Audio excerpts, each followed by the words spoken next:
Hello friends, आज हम interference of light के बारे में जानेंगे। क्या उसकी कंडीशन है, किस तरह से होता है, उसकी इक्वेशन क्या है और कंस्ट्रक्टिव इंटरफेरेंस, डिस्ट्रक्टिव इंटरफेरेंस किन किन कंडीशन में होता है, इसके बारे में आज जानेंगे। चलिए स्टार्ट करते हैं।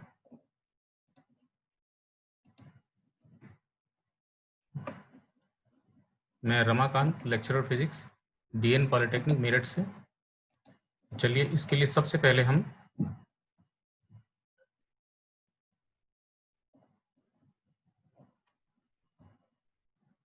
Principal of superposition. Principle of superposition क्या है कि जब दो या दो से अधिक प्रोग्रेसिव वेव बिना मीडियम में बिना एक दूसरे को अफेक्ट किए चलती हैं, तो उनका जो रिजल्टेंट डिस्प्लेसमेंट होता है वो उनके अलग अलग डिस्प्लेसमेंट के वेक्टर सम के इक्वल होता है। इसी को हम प्रिंसिपल ऑफ सुपरपोजिशन कहते हैं। It holds for all type of waves provided the waves are not of very large amplitude. It means कि वो जो वेव्स हैं वो बहुत लार्ज एम्पलीट्यूड की नहीं होनी चाहिए। अगर लार्ज एम्पलीट्यूड की होती हैं लाइक लेसर वेव, तो ये प्रिंसिपल होल्ड नहीं करता है। अब इंटरफेरेंस क्या है? Interference is the phenomena in which two or more waves superimpose to form a resultant wave of greater, lower or same amplitude। यानी ये एक ऐसी फिनोमिना है जिसमें दो या दो से अधिक वेव सुपरिम्पोज होती हैं, जिनका जो अपना रिजल्टेंट फॉर्म होने के बाद वो अपना एक रिजल्टेंट ग्रेटर भी हो सकता है, लोअर भी हो सकता है और सेम एम्पलीट्यूड भी हो सकता है। जब ये दो वेव मिलती हैं तो क्रस्ट बनता है और थ्रो बनता है। यानी जब क्रस्ट मिलते हैं दोनों तो कंस्ट्रक्टिव इंटरफेरेंस होता है, और जब दो मिलते हैं तो डिस्ट्रक्टिव इंटरफेरेंस होता है। इसको हम इस प्रकार से समझ सकते हैं, इस फिगर से समझ सकते हैं। ये देखिए, ये क्रस्ट, पहले वेव का क्रस्ट और दूसरी वेव का क्रस्ट मिला है तो ये एम्पलीट्यूड बढ़ गया। ये यानी दोनों का जो वेक्टर सम है वो दोनों वेक्टर सम हो गया दोनों का, और ये एम्पलीट्यूड दोनों का बढ़ गया, दोनों का डिस्प्लेसमेंट वेक्टर सम के इक्वल हो गया है। इस कंडीशन में हमें कंस्ट्रक्टिव इंटरफेरेंस मिलेगा। दूसरे केस में हम देख सकते हैं कि दूसरे केस में हम ये देख सकते हैं कि क्रस्ट और दोनों जब मिलते हैं आपस में, तब वेक्टर सम अगर इनका हम ऐड करें, इनको ऐड करें वेक्टर सम, तो एम्पलीट्यूड बहुत कम होगा, यानी डिस्प्लेसमेंट बहुत कम होगा। इस कंडीशन में हमें डिस्ट्रक्टिव इंटरफेरेंस मिलेगा, क्योंकि एम्पलीट्यूड बहुत लो होगा और पहले केस में एम्पलीट्यूड अधिक होगा तो वहां कंस्ट्रक्टिव इंटरफेरेंस होगा, दूसरे केस में डिस्ट्रक्टिव इंटरफेरेंस अधिक होगा। इसको हम इस तरह से समझ सकते हैं, ये आप सामने देख पा रहे हैं कि सिंगल सोर्स, यहाँ एक सिंगल सोर्स लेते हैं हम, इसके सामने दो स्लिट ली जाती हैं, S1 एंड S2। S1 और S2 ये दोनों slit means very small hole, जिससे कि दोनों सेम होने चाहिए ताकि इससे जो लाइट है वो मोनोक्रोमेटिक लाइट निकल सके और जो सोर्स है वो हमारे कोहेरेंट हो सके। ऐसा होने से जब दो वेव, इससे वेव निकलेगी तो यहाँ डिफ्रैक्शन होगा, लाइट का डिफ्रैक्शन होगा, क्योंकि ये बहुत छोटा होल है, दोनों S1 S2 स्लिट हैं, तो यहाँ डिफ्रैक्शन होगा और लाइट, इट मीन्स लाइट फैलेगी S1 से भी S2 से भी। तो जब लाइट फैलती है तो दोनों लाइट आपस में सुपर इम्पोज होती हैं और उनका रीडिस्ट्रीब्यूशन हो जाता है। तो कुछ पॉइंट्स पर इंटेंसिटी मैक्सिमम हो जाती है और कुछ पॉइंट पर इंटेंसिटी मिनिमम हो जाती है। तो हम क्या देखते हैं कि स्क्रीन के ऊपर कुछ जगह ब्राइट फ्रिंज बनते हैं और कुछ जगह डार्क फ्रिंज बनते हैं। तो जहां पर एम्पलीट्यूड अधिक होता है वहां ब्राइटनेस आ जाती है और जहां पर मिनिमम होता है वहां डार्कनेस आ जाती है। तो इस प्रकार से हमें इंटरफेरेंस पैटर्न स्क्रीन के ऊपर दिखाई देने लगता है। इसको हम इस फिगर से भी समझ सकते हैं, इस फिगर से भी देख सकते हैं कंस्ट्रक्टिव इंटरफेरेंस बन रहा है और डिस्ट्रक्टिव इंटरफेरेंस बन रहा है। चलिए अब हम कंडीशन निकालते हैं कि जब दो वेव आपस में मिलेंगी, सुपर इम्पोज होंगी, तो एक रिजल्टेंट वेव जो बनेगी हमारी, उस रिजल्टेंट वेव का डिस्प्लेसमेंट कितना होगा, वो कैसे कैलकुलेट करें हम। मान लेते हैं कि दो वेव हैं, let us consider two simple harmonic progressive wave of same frequency traveling in the same direction। तो हम क्या मानते हैं, लेट कर लेते हैं कि उनका जो एम्पलीट्यूड है A1 और A2 है और उनके बीच में जो फेस का डिफरेंस है वो फाई है, ठीक है। Then if the displacement due to this wave are at any point are y1 and y2 means उनका जो डिस्प्लेसमेंट है, सपोज y1 है पहली वेव का और दूसरी वेव को y2 है। तो हम जानते हैं कि सिंपल हार्मोनिक वेव का जो फॉर्मूला होता है, जो इक्वेशन होती है वो y1 y equal to a sin omega t। तो हमने मान लिया पहली इक्वेशन है y1 equal to a1 sin omega t, दूसरी equation y2 is equal to a2 sin omega t plus phi, जहां पर फाई दोनों के बीच का फेज डिफरेंस है। a1 या a2 एम्पलीट्यूड हम ऑलरेडी मान चुके हैं और ओमेगा अपॉन 2 पाई फ्रीक्वेंसी है दोनों ही वेव की। By the principal of superposition the resultant displacement of the point P, किसी भी पॉइंट P के ऊपर जो डिस्प्लेसमेंट है हमारा वो दोनों का के डिस्प्लेसमेंट के वेक्टर सम के इक्वल होगा। चलिए उसको हम कैलकुलेट करते हैं। तो y is equal to y1 plus y2 होगा। दोनों इक्वेशन को हम ऐड कर लेते हैं, a1 sin omega t plus a2 sin omega t plus phi. अब हम क्या करते हैं कि इसको हम साइन a प्लस बी के फॉर्मूले से सॉल्व कर लेते हैं। साइन a प्लस बी के फॉर्मूले से सॉल्व करके हमारा इक्वेशन ये आ जाती है। अब इन दोनों में हम क्या देख रहे हैं कि sine a omega t common आ रहा है हमारा, तो यहाँ से a1 plus a2 cos phi बचता है। यहाँ से हम कॉस ओमेगा टी को अलग रख लेते हैं, a2 साइन फाई हमारा अलग बच जाता है। अब ये जो ब्रैकेट आया हमारा, इसको हम r कॉस थीटा मान लेते हैं। दूसरा जो ब्रैकेट हमारा आया साइन वाला, इसको हम r साइन थीटा मान लेते हैं, जहां पर r एक नया कांस्टेंट है, थीटा भी नया कांस्टेंट है। थीटा फेज डिफरेंस है दोनों का और r जो रिजल्टेंट वेव है उसका एम्पलीट्यूड है। तो इन वैल्यूज को रखने के बाद इक्वेशन जो आती है हमारी वो आएगी y is equal to R sine omega T cos theta plus R cos omega T sine theta. अगर हम इसको ध्यान से देखें तो ये r sine a plus B का फॉर्मूला बन चुका है, तो हम इसको y is equal to R sine omega T plus theta रख लेंगे। तो ये हमारी इक्वेशन आई similar to equation number 1 and equation number 2। It means ये एक इक्वेशन है जो रिजल्टेंट वेव की इक्वेशन है, जहां पर r उस रिजल्टेंट वेव का एम्पलीट्यूड है and y is the displacement of resultant wave। चलिए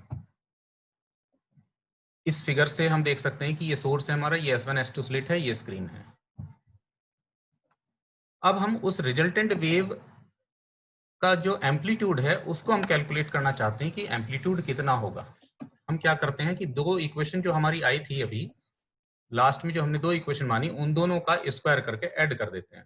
तो दोनों को स्क्वायर किया, R square cos square theta plus R square sine square theta is equal to left hand side में थे हमारा, राइट हैंड साइड में था a1 plus a2 cos phi, इसका स्क्वायर कर दिया। दूसरी इक्वेशन थी a2 साइन फाई, इसका स्क्वायर कर दिया।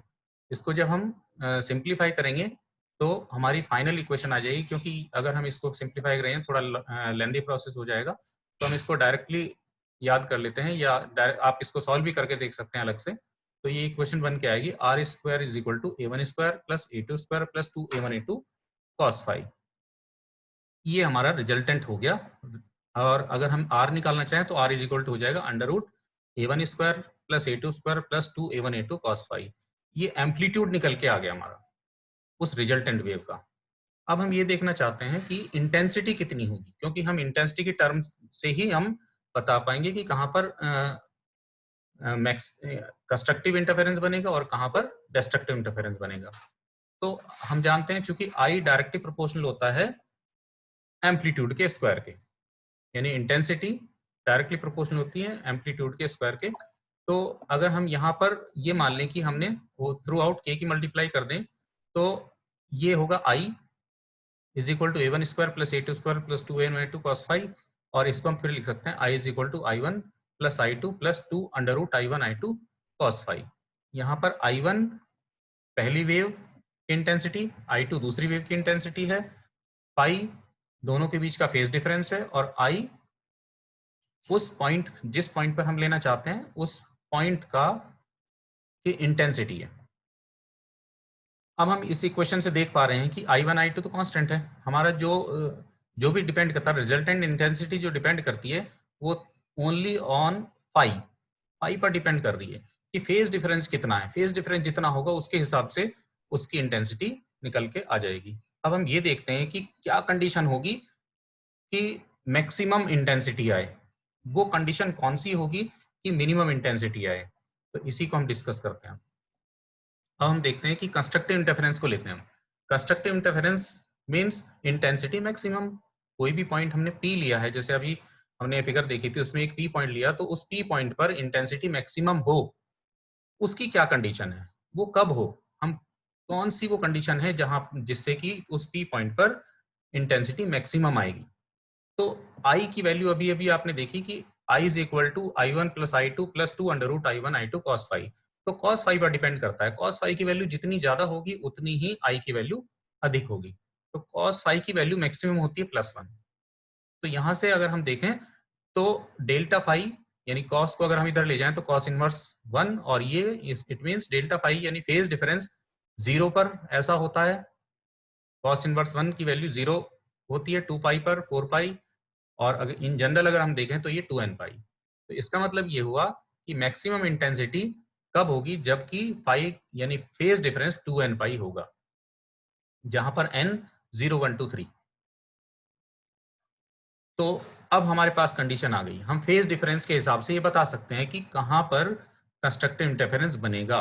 तो हर उस पॉइंट पर कंस्ट्रक्टिव इंटरफेरेंस बनेगा जहां पर फेज डिफरेंस, जिस पॉइंट पर फेज डिफरेंस 2n पाई होगा, यानी 0 होगा जहां पर फेज डिफरेंस, यानी 0 मींस सेंटर पर बिल्कुल, 2 पाई पर, 4 पाई पर, 6 पाई पर एंड सो ऑन, यानी इन जनरल 2n पाई का फेज डिफरेंस जिस पॉइंट पर भी होगा, हर उस पॉइंट पर कंस्ट्रक्टिव इंटरफेरेंस बनेगा।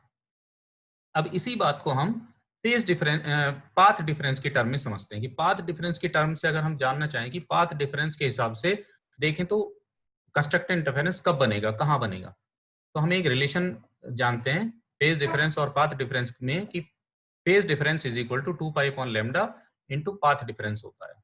ये एक फॉर्मूला रिलेशन है, phase difference is equal to 2 pi upon lambda into path difference. यहां से अगर हम पाथ डिफरेंस का फॉर्मूला निकालें तो पाथ डिफरेंस के लिए सॉल्व करें तो ये S2P माइनस S1P ये पाथ डिफरेंस हुआ, is equal to lambda upon 2 pi into phase difference. Phase difference हमारा आ चुका है 2n पाई, ये जो 2n पाई आया है, इस 2n पाई की वैल्यू अगर यहाँ पे हम सब्स्टिट्यूट कर दें तो हमारे पास पाथ डिफरेंस की टर्म में कंडीशन निकल के आ जाएगी कि कंस्ट्रक्टिव इंटरफेरेंस कब होगा, वो कंडीशन कौन सी होगी कि कंस्ट्रक्टिव इंटरफेरेंस मिले। तो जैसे ही हमने 2n पाई रखा यहाँ पर, तो 2 से 2 कैंसिल हो गया, पाई से पाई कैंसिल हो जाता है, तो हमारे पास जो बचता है वो n इंटू लैम्डा बचता है। इट मीन्स जिस पॉइंट पर भी पाथ डिफरेंस या p पॉइंट पर पाथ डिफरेंस जब n इंटू लैम्डा होगा तब कंस्ट्रक्टिव इंटरफेरेंस बनेगा। यानी या ये कहें दूसरी भाषा में ये कह सकते हैं कि जिस जिस पॉइंट पर n पाई का पाथ डिफरेंस होगा उस हर पॉइंट पर कंस्ट्रक्टिव इंटरफेरेंस बनेगा। यहाँ पर भी n इक्वल टू 0 1 2 3 यानी 0 सेंटर पर होगा और उस नेक्स्ट नेक्स्ट नेक्स्ट। अब इंटेंसिटी मैक्सिमम के कंस्ट्रक्टिव इंटरफेरेंस के लिए कितनी होगी, अगर हम ये वैल्यू उसमें सब्स्टिट्यूट कर दें तो cos five is equal to 1 हो जाएगा, तो ये आई मैक्सिमम इक्वल टू होगी a1 plus a2 whole square.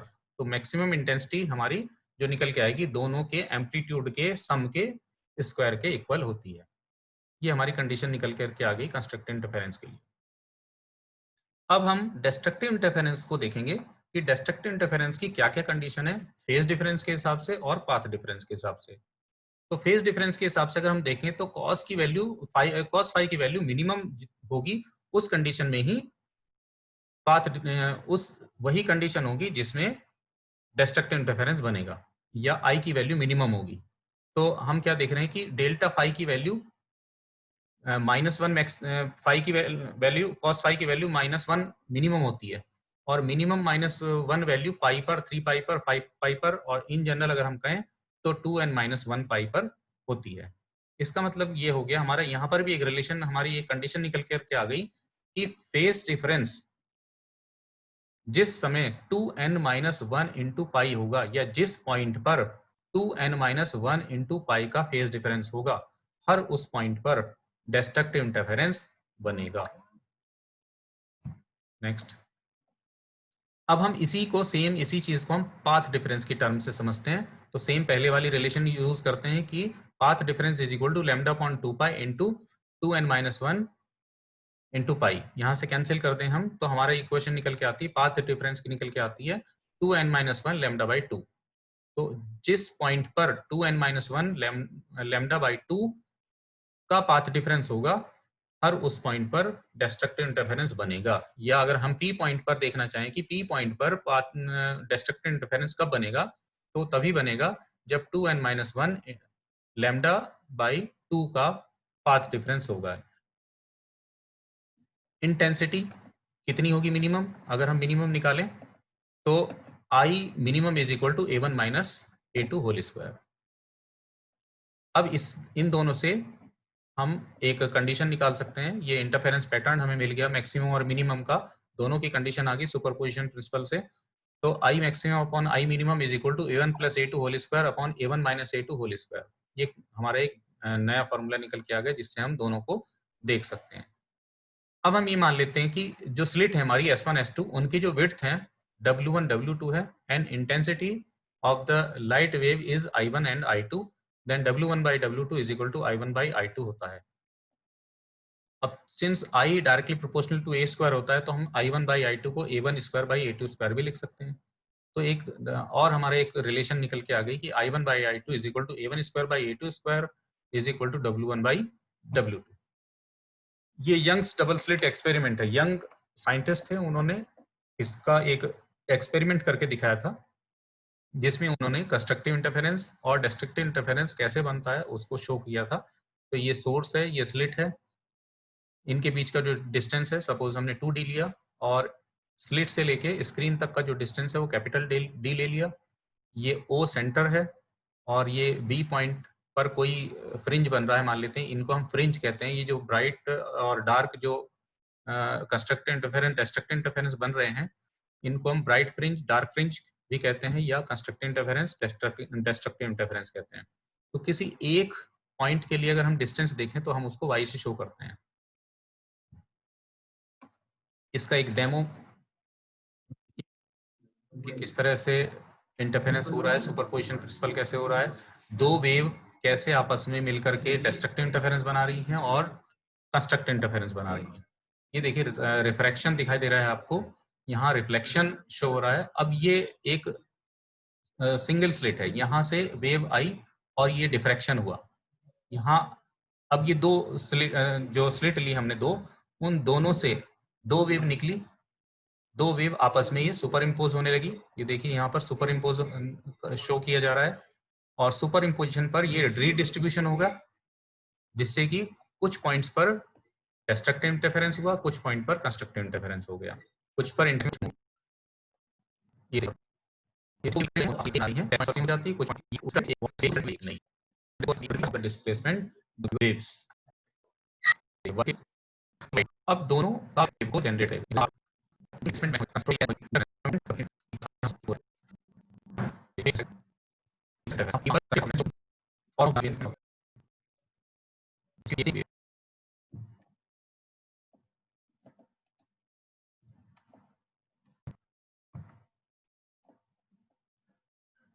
अब हम स्पेसिंग की बात करेंगे, स्पेसिंग बिटवीन फ्रिंजेस। स्पेसिंग हम फ्रिंजेस में कैसे कैलकुलेट कर सकते हैं कि ये स्पेसिंग कैसे। अब हमने ये एक सोर्स लिया, ये 2D और इन दो स्लिट्स के बीच का डिस्टेंस 2D लिया और दोनों स्लिट और स्क्रीन के बीच का डिस्टेंस हमने कैपिटल D लिया, जबकि उस पॉइंट जहां पर हमें कोई फ्रिंज P पॉइंट है वहां तक का जो डिस्प्लेसमेंट है वो Y ले लिया हमने। अब हमें पता है कि पाथ डिफरेंस अगर दोनों दो वेव जो चल रही हैं उनके बीच में जो पाथ डिफरेंस है S1 और S2 से जो वेव चल रही हैं उनका पाथ डिफरेंस x है, तो x is equal to S2p minus S1p हो जाएगा। हम कैलकुलेट करना चाहते हैं y, तो y को कैलकुलेट करने के लिए हम x equal to S2p minus S1p लेंगे। तो यहाँ पर हमें S2p और S1p की वैल्यू चाहिए। अब S2p और S1p की वैल्यू हम इसी फॉर्मूले से निकालेंगे जो हमने अभी अभी देखा है पिछले फॉर्मूले से। देखिए मैं अभी दिखाता हूँ आपको।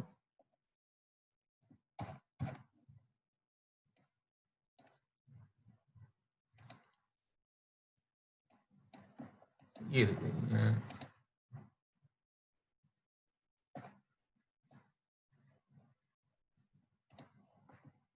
ये देखिए इससे आप देख सकते हैं कि यहाँ पर एक ट्रायंगल ये है हमारे पास और एक ट्रायंगल ये है, बड़े वाला ट्रायंगल S2PN और S1MP, इनकी हेल्प से हम ये वैल्यू निकालेंगे। तो S1P यहाँ से PM और S1M और P इस ट्रायंगल से निकाल लेंगे और S2P इस वाले ट्रायंगल से निकाल लेंगे। चलिए अब हम बात करते हैं इसकी।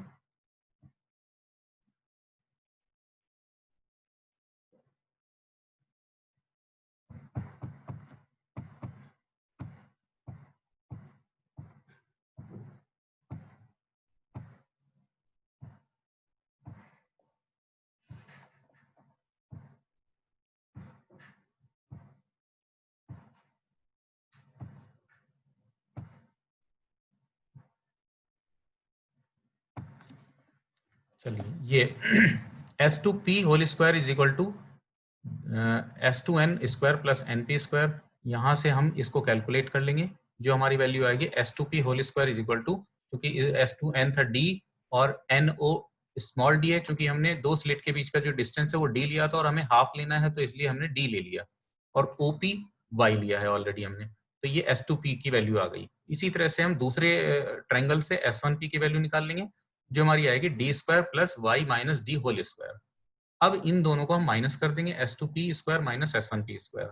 जब हम इनको सॉल्व करेंगे तो ये वैल्यू हमारी आएगी 4dy। अब अगर हम ये मान लें कि दोनों जो स्लिट हैं वो बहुत पास पास हों, वेरी नियर हों, तो इट मीन्स S2P और S1P ऑलमोस्ट इक्वल होंगे। उस केस में ये D के इक्वल होगा, क्योंकि जो पैटर्न है वो O के पास बनेगा, बिल्कुल सेंटर पर बनेगा ऑलमोस्ट। तो उस कंडीशन में हम इसको D लेट कर लेंगे। D लेट कर लेंगे तो यहाँ से X की वैल्यू हमारी आ जाएगी 2dy अपॉन D। यहाँ से हम Y कैलकुलेट इजीली कैलकुलेट कर सकते हैं, जो Y हमारा आएगा D upon 2D into X। अब हम डिस्टेंस निकाल सकते हैं YN equal to D capital D into 2D into N lambda, यानी YN, यानी हम किसी भी एक जनरल फॉर्मूला हमारा निकल के आ गया जिससे हम किसी भी फ्रिंज की डिस्टेंस पता लगा सकते हैं कि पहला डार्क फ्रिंज ब्राइट फ्रिंज, दूसरा ब्राइट फ्रिंज, तीसरा ब्राइट फ्रिंज या एनी nth ब्राइट फ्रिंज किस पोजीशन पर बनेगा, कौन सी पोजीशन होगी जब nth ब्राइट फ्रिंज बनेगा हमारा। अगर कोई हमसे पूछता है कि ये बताएं कि थर्ड कंस्ट्रक्टिव इंटरफेरेंस कहाँ बनेगा, कि y की वैल्यू क्या होगी, तो उसके लिए हम फॉर्मूला लगा सकते हैं YN equal to ND lambda upon 2D। यहाँ पर ध्यान रखने की बात यह है कि 2D is the distance between two slit. यहाँ ध्यान ये D नहीं लेना है क्योंकि हमने 2D लिया है वहां पर, तो YN equal to ND lambda upon 2D लें, या स्टार्टिंग से आप D लेकर के चलें तो फिर ये 2 आएगा ही नहीं, D आ जाएगा। इसी तरह से nth डार्क फ्रिंज के लिए इक्वेशन आ जाएगी हमारी YN equal to 2n-1 D lambda upon 4D। ये दो कंडीशन हमारी निकल गई, डार्क फ्रिंज के लिए और ब्राइट फ्रिंज के लिए। तो किसी भी ब्राइट फ्रिंज की पोजीशन पता करनी है कि कहाँ है वो, या किसी भी डार्क फ्रिंज की पोजीशन पता करनी है कहाँ पर बनेगा, वो इजीली हम इन फॉर्मूलेज की हेल्प से कैलकुलेट कर सकते हैं। अब किसी भी फ्रिंज की विड्थ हमें कैलकुलेट करनी हो, चाहे वो डार्क फ्रिंज है चाहे ब्राइट फ्रिंज है, डार्क फ्रिंज हो चाहे ब्राइट फ्रिंज हो, हमेशा दोनों फ्रिंज की विड्थ सेम होती है। इंटरफेरेंस पैटर्न में फ्रिंज विड्थ सेम होती है, चाहे वो ब्राइट फ्रिंज है चाहे वो डार्क फ्रिंज है। तो हम किसी की फ्रिंज की भी निकाल के देख सकते हैं, यहाँ हम दोनों की फ्रिंज की निकाल के देख सकते हैं। तो हमारी जो फ्रिंज विड्थ आएगी, हम क्या करें, YN+1 में से YN फ्रिंज का डिस्प्लेसमेंट माइनस कर दें तो हमारी फ्रिंज विड्थ आ जाएगी।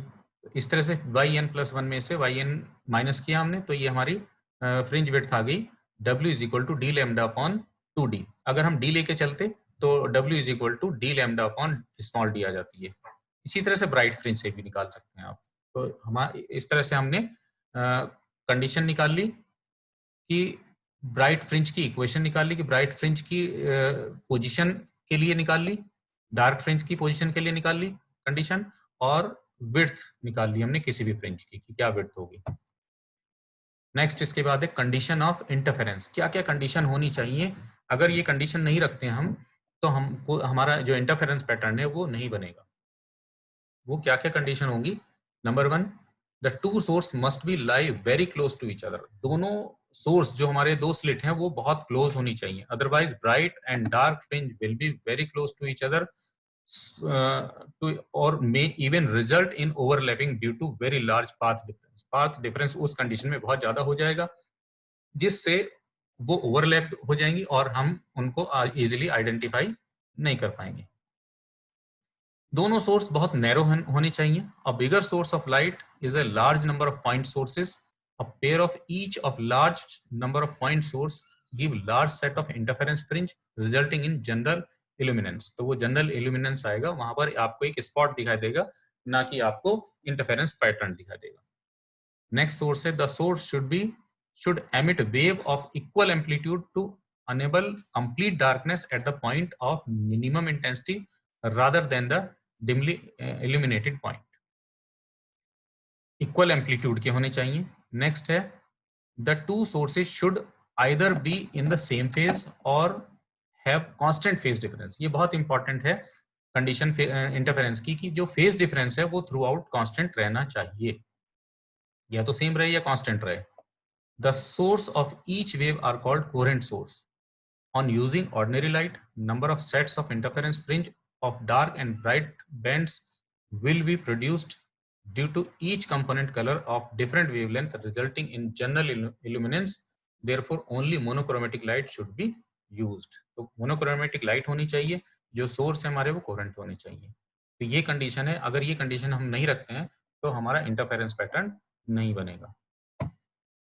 अब इसके यूज की बात कर लेते हैं लास्ट में कि कहाँ कहाँ पर हम इसका यूज कर सकते हैं। It is used for finding the thickness of small object such as thin film. Thin film में आजकल बहुत इसका यूज होता है कि थिन फिल्म की थिकनेस पता करने के लिए हम इंटरफेरेंस पैटर्न का यूज करते हैं। It is used for measuring refractive index of liquid and gases. Refractive index अगर हमें किसी गैस का लिक्विड का पता करना है तो भी वहां पर इसको यूज किया जा सकता है। It is used for checking the smoothness of the surface. अब जो जैसे नैनो पार्टिकल्स होते हैं वहां पर अगर हमें स्मूथनेस पता करनी है किस तरह से, तो ये हम वहां पर इसको यूज कर सकते हैं। स्मूथनेस चेक करनी हो हमें सरफेस की तो वहां पर इंटरफेरेंस को पैटर्न को यूज किया जा सकता है। एक यूज और है इसका कि interference effect are useful in measuring made over long distances. तो इस तरह से ये इसके यूज हैं। इस प्रकार से हमारा ये इंटरफेरेंस पैटर्न का टॉपिक कंप्लीट होता है।